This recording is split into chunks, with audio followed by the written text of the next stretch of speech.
Sir, sinabi po ni Senator Amy, according daw po sa NBI agents na nakausap nila, na inutusan daw po sila ni President Bongbong Marcos directly at personally to arrest Senator Bato at all costs.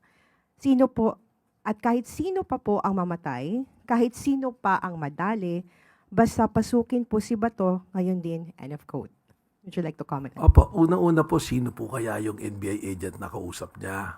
Kasi kung nagre-refer po siya dun sa nahuli na driver, hindi po NBI agent yun, ano po. At pangalawa po, na mas importante, wala pong naging ganong utos si Pangulo.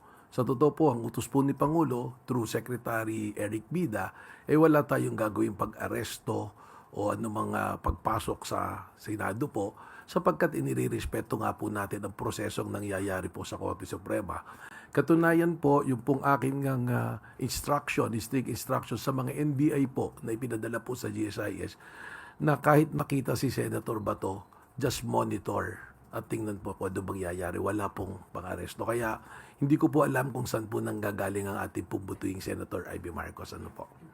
And in another video po na pinost niya, she mentioned na sinabi daw ng NBI agent na ang utos daw ay galing kay NBI Organized and Transnational Crime Division's Chief Attorney Jerome Bomediano po sa kanilang operations po.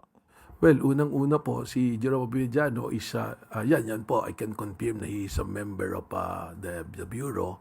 Pero wala nga po siya ron sa operation, birthday po niya ng anak kahapon. At kami po, ang buong NBI family, nandoon po lang kami sa katabi ng opisina namin, na kami po nagkakaroon po ng planning, catch-up plan po, mula po kahapon hanggang bukas po ng Biyernes. Kaya mabuti po siguro si Senator Ivy po, tanungin natin at ipakita po ang ebidensya kung saan po nanggaling. Kami naman po sa Bureau, bukas po kami sa investigasyon. At katunayan, sinabi ko nga po kay General Natates, yung mga identify po na ating pong ahente na pumasok sa GSIS, ay amin pong isusumite sa isang malayong investigasyon po ng Philippine National Police po. Last question on my part, ma'am.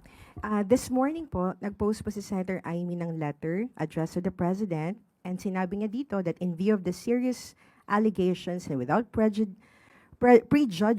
the outcome of any investigation, I respectfully urge the following officials to be temporarily relieved from their duties pending the completion of a full, impartial, and independent inquiry. NBI Director Attorney Melvin Matibag, NBI National Capital Region Chief Attorney Emeterio Dongalio Jr., and NBI Organized and Transnational Crimes Division Chief Attorney Bomediano po. Would you like to comment, sir?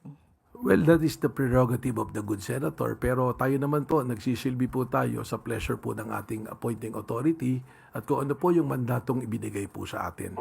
At ako naman po, nakasisiguro po kayo at nakita nyo naman, wala po namang pagkilos ang NBI na hindi po sumunod sa batas at sa proseso. So, yun lang po yung masasabi ko dyan.